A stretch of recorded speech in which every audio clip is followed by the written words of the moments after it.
Pag-usapan natin kung sulit ba talagang bilhin yung tablet. Sa ngayon, with its price, nakita ko yung price nito is around 10,000 pesos. Siguro mas makakalas ka pa with vouchers kung suswertehan ka with vouchers. Meron din akong Oppo Pad SE dito na halos same sila ng specs but we'll talk about this later. Tablet na to is 11-inch and meron kang IPS screen. Again, we have the Helio G100 Ultra. Yung ganitong performance with a budget device is actually good. Perfect na siya for any like basic use cases. Kahit na mag-games ka, pwede pa rin. So, meron tayong 2 TB expandable storage. Meron siyang dalawang nano SIM card slots or pwedeng isang nano SIM card plus isang micro SD card. The speakers of this tablet is actually pretty good. Napakaganda, napaka-solid ng speakers na to.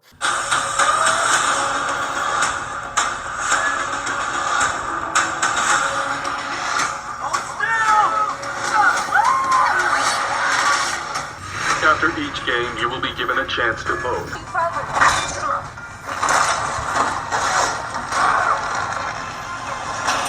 I don't know if I can stop. Careful! Sorry! How will you do this?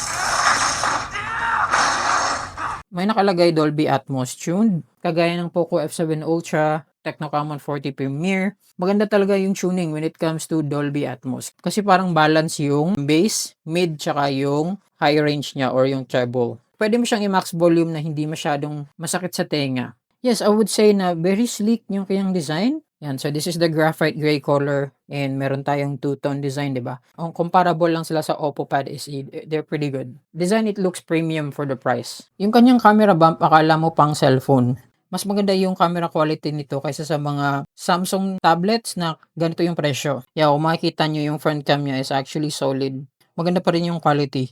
Pwede siya pang video call, hindi siya yung maitim, madilim, maganda pa rin yung kuha ng mukha mo. Even the main cam, kung magte-take ka talaga ng mga basic shots lang on a daily basis, is ayan no, malinaw. Right? Maganda pa rin yung quality kahit na maliit. Ganda. Let's just try doing shopping kunwari. So, kung naka-landscape mode, ito nakaset siya sa portrait pa rin. Pwede mong i-adjust dito sa features for the tablet. Pwede mong baguhin to full screen, I believe yung settings niya. Ayun, so naging full screen na siya, di ba? Na-adjust natin from portrait to full screen. So, pwedeng ganun. May dalawang problema tong tablet na to. Wala siyang split screen tsaka floating window sa ngayon. Hindi lumalabas yung option for split screen. So, yun lang yung isang downside nito. Wala siyang split screen and floating mode available. I'm not sure kung mag-update sila ng ganito. We'll go ahead and wait. Tablet naman to, pwede naman tayong mag-multitask dito dahil malaki yung screen. So, it's good na meron tayong split screen or floating window. Now, hindi naman siya importante sa akin kasi I don't usually use split screen and floating window. This tablet runs on Xiaomi HyperOS 2. Napansin ko with this tablet, wala siya masyadong bloatware. I think binago na ni Xiaomi yung style nila with the HyperOS 2, especially on this tablet kasi wala akong nakikitang ads. So that's actually a very good sign. Meron ka ring Xiaomi interconnectivity dito for transferring files. Kailangan mo mag-login sa Xiaomi account mo. Okay, so meron din siyang call sync. Kasi nga may SIM card tayo, so nakaka-receive to ng calls. Yan, so tumatawag yung wife ko sa akin. Anong ulam mo? Ito, network call to for TNT. So, meron akong TNT tsaka dito SIM card dito. So, pwede. Ito, isang magandang app na kasama dito sa tablet na to is itong BKids app. Perfect to kung parent ka and you have a kid na mahilig mag-drawing or mahilig mag-color. Yan, so marami kang pwedeng gawin dito for toys, for costumes. So, pwede kang mag-draw. Napaka-smooth. May enjoy ito ng mga kids. Then the player's nose. Super enjoy nga yung mga kids ko sa pag-drawing dito sa tablet nito. So, napakaganda. Eto na tayo sa pen. So, yung pen function niya is actually pretty good. Pag gamit mo yung Redmi Smart Pen, yung pen na yun, meron siyang palm projection. Maganda yung response rate niya. Very accurate din siya. A pretty good premium pen na hindi masyadong mahal. Nasa mga 2,000 plus lang. So, meron tayong primary button dito sa baba and secondary button dito. Meron tayong soft pen tip, charging cable dito, charging indicator dito. And yeah, yun, napaka-simple and very lightweight. You can use this pen up to 12 hours.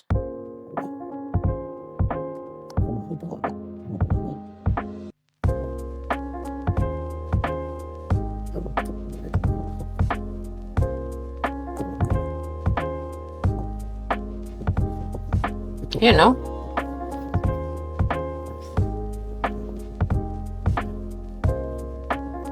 Yan, so eto, nagjo-draw ako ng Goku, di ba? Very nice, right? Meron tong palm rejection eh. Parang may mga mistouch na nangyayari sa gilid. So, hindi yan maganda. Makikita nyo, napaka ganda ng strokes natin when we're drawing. So, pwedeng pwede.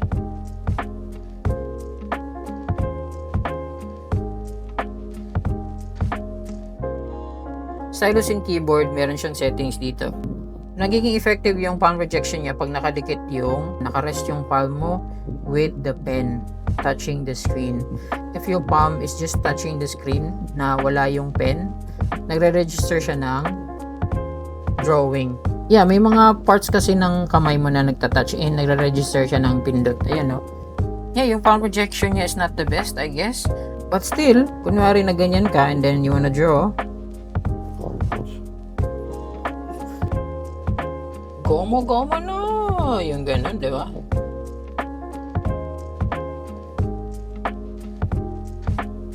Yan, makikita mo. That's pretty nice. You can draw anything that you like. Maganda yung Redmi Pen plus the tablet. May nagtanong sa akin kung pwede ba na mag-edit ng videos dito. So, and sabi niya CapCut daw yung gamit niya. So, yan. You can try and edit this out. Okay naman, if you're gonna use the pen, if you like, pwedeng pwede. Gusto mo mag-trim ng video? Yan. Yan. Punta ka dito sa animation. You're gonna add in fade in. Right? Cut mo yung mga scenes mo kung gusto mo. Ganyan. Zoom in mo if you like. Zoom out. Very user-friendly naman yung CapCut. Very intuitive. Let's try rotating the video. Ayan. Okay, so ganyan. Isang pindot, ma-rotate mo siya ganyan.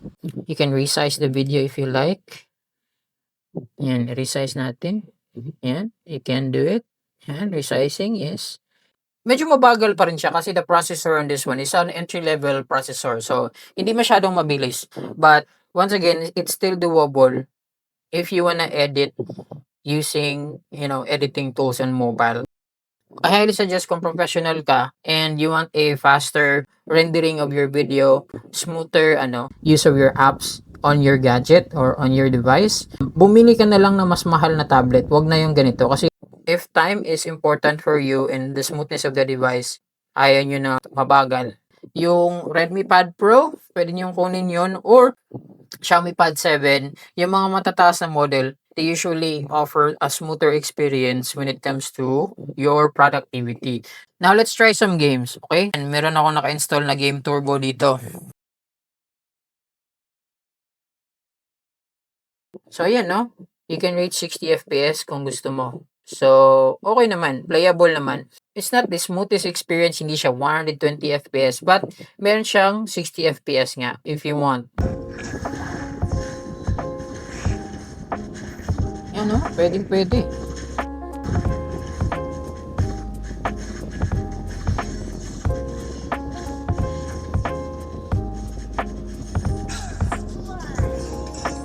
Capable siya of 60 FPS once again sa Call of Duty Mobile.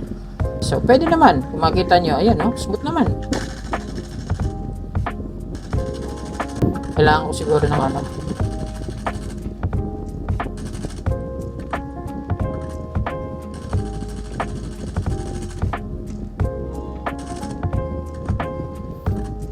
Ayan, so you wanna view Facebook dito sa tablet mo. So sa Facebook, meron kang full screen mode kung gusto mo. So napakalaki ng screen. Yan. Diba? Yung social media, ang laki-laki ng mga pictures and videos. Yan, kung gusto mo talagang gamitin to first Facebook, ayan, no? And you can comment. Okay? Yan, comment ka if you want.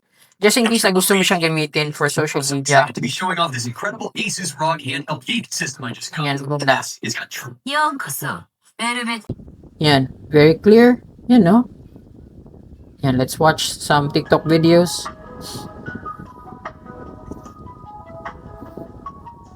Yan, pwede, di ba?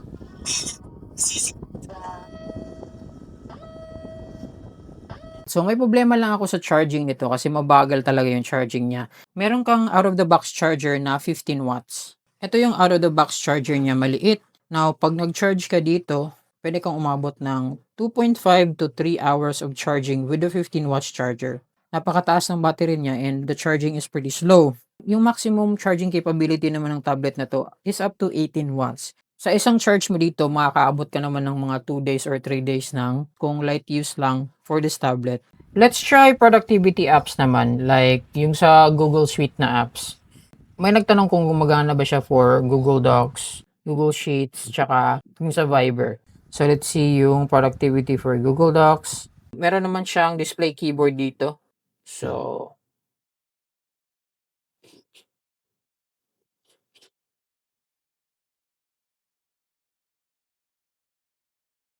yan. So, pwede naman. Google Docs is fine. And you can save your document if you like. Here, ito yung document na ginawa ko. And ito yung mga document ko before. Okay, meron ako mga scripts sa old videos ko. Ayan. Right? You can actually press the power button, long press, and lalabas si Google Gemini. Search for Find AM8.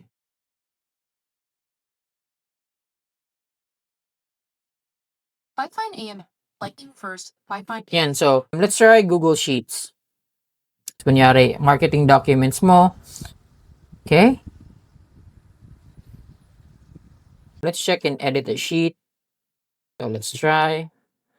Yan, so as a sample, let's try that. And let's click. Enter. Ayan, so meron tayong value. You can edit your spreadsheet here, view your spreadsheet kung gusto mo. Different tabs, yan, you know. I believe you can use yung mga calling app like Viber. If you need a phone number para gumana yung mga ganun, this is 4G LTE capable. You can install a SIM card. Naka-receive na ako ng calls dito. I already use this for data. Pwede rin. So, you can use it as a 4G data outside. Wala siyang 5G, okay? So, this is a budget tablet. Yan, bumili tayo ng folio case for the Redmi Pad 2. Merong mga Chinese na third-party folio cases na kagaya nito. And so, may benta ring tempered glass online. Yan. So, I'm not sure kung gaano kaganda tong tempered glass na to. But, and ayan, may full productivity na ako. Meron din akong Bluetooth keyboard with a trackpad and a mouse. Na compatible naman, gumagana naman sila. Medyo hindi masyadong matibay sa tingin ko itong folio case na to. But, mura lang tong folio case na to and ito lang yung nakita ko talaga. Plus, plastic and then may rubber dito na material. Very simple yung ating folio case. Fit na fit nga yung folio case natin na binili. Plus, ganyan. Okay, so see-through yung likod. Medyo, I'm not sure kung ano yung nafe-feel ko dyan. But at least nakikita mo yung likod, yes. So, meron namang other options. Hindi lang ito yung available online. Marami ding options na mas magaganda pa dito. So, pwede mo siyang i-fold na ganyan, I guess. Oh, okay. Yan. So, ganyan yung fold niya. Pwede as a stand. Okay, pwede mo siyang gamitin. Ang ganda. Ayos. Plus, you can put your pen here. Yun. May lalagayan siya ng pen. Napakaganda. Okay, so meron na tayong Bluetooth keyboard. I think gumagana na tong keyboard na to. So meron siyang ganyang ilaw. Pwede rin siyang, ayan, parang nag-wave na RGB. This must actually comes with a dongle. So, pwede mo siyang i-connect sa computer mo. It has a USB-A dongle. Meron din siyang Bluetooth pairing. So, then i-connect na natin siya sa tablet natin. Oh, may RGB din yung mouse, oh. Yan, no? Wow! Okay, pwede. Gumagana yung third party na keyboard and mouse. You can actually use it. Okay, Redmi. Ooh! Okay. Ang ganda. Wow. Ang ganda. Napaka-responsive. Okay. Ayan, no? Napaka-responsive. This mouse and keyboard combination from Goodudok. Okay to. It actually works. So, you know, if you wanna search YouTube, pwede. Yan, no? Pwede kang gumamit ng keyboard and mouse function with your tablet. Pwede kang mag-scroll down using this mouse wheel. Yan, no? Maganda. Okay na okay. Pwedeng pang productivity. Let's check kung pwede ba siya for drawing. Let me see. Yan. Oh, okay. So, pwede. Pero super sensitive. Kailangan mong i-adjust siguro yung mouse speed. Pero pwede may delay. Super delay. But you can use it here. Pero hindi lang sa drawing siguro. Yan, no? Gumagana rin yung trackpad. Yan. Trackpad is working 100%. So, responsive naman yung trackpad. You can use it if you like. So, yung trackpad does work.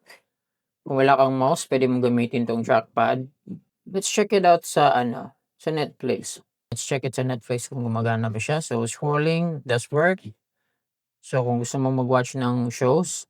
So, meron siyang mute.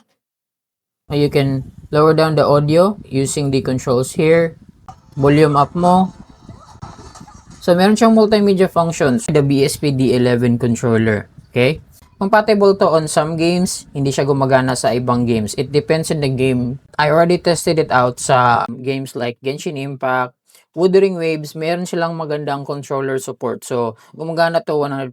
The buttons here, yung movement, pwede. Pwede kang maglaro ng tablet na nakaganito. Yan. Yan, stretch mo lang. Oh, yan, no? Kumakapit kasi may rubber na connection. And, ayan. Ayan yung extension niya sa likod. Right? Abot siya ng 11-inch na tablet. So, once again, hindi siya gumagana. Tingnan nyo. Hindi gumagana yung controller natin here. Right? Wala siya totaling function and support with Honor of Kings. Last natin titingnan itong Xbox controller. Ayan, meron na tayong Xbox wireless controller connection dito. Okay. So, hindi rin. Hindi siya fully functional, I guess. Ayan, no? Ayan, hindi siya totally gumagana ng maayos. Nakalagay kagad connected. So, pwede. Let's check kung gumagana nga siya. Oh, wala. Kala ko gumagana. Wala naman. Okay. So, parang hindi siya fully functional. Tumingin na tayo sa recommendation natin. Would I recommend this tablet ngayon? Nasa mga 10,000 plus siya price regularly. Well, this budget tablet is pretty good. Maganda yung screen niya. Screen quality is perfect for the price. Yung audio quality niya for the price is also perfect. Yung screen size niya is 11-inch. So, kung trip niyo yung mas malaking screen, if you wanna view your movies, tsaka mas malaking screen for social media, for editing, for drawing, pwede. And it also comes with a pen. Kung trip nyo yung tablet na bago with a pen, pwede nyo kunin yung combination na to. And isipin nyo, this is 2,500 discounted price with this pen. Regular price nito is around 3,000, I believe. Hindi nyo naman kailangan yung pen. I would suggest kunin nyo na lang yung Oppo Pad SE. Meron siyang split screen, tsaka meron din siyang floating window. Nawala si Redmi Pad 2. So, if that's a deal breaker sa inyo, Oppo Pad SE would be your better choice. Kasi nga, meron tong Wi-Fi version na mas mura. Itong Wi-Fi version na meron ako ngayon, 7,000 lang to. So, parehas lang sila. Ang speed nito, parehas lang sila ng chipset, parehas sila ng screen size. So, we can pick this one up. Ayaw nyo ng accessory na pen. Kasi walang pen accessory to for using in drawing. Yun lang talaga yung maganda dito. Yung accessory niya na pen is really perfect that goes together with the tablet. That's my recommendation. Thank you so much sa panonood. You can subscribe or follow me here. So once again, take care na muna and bye-bye.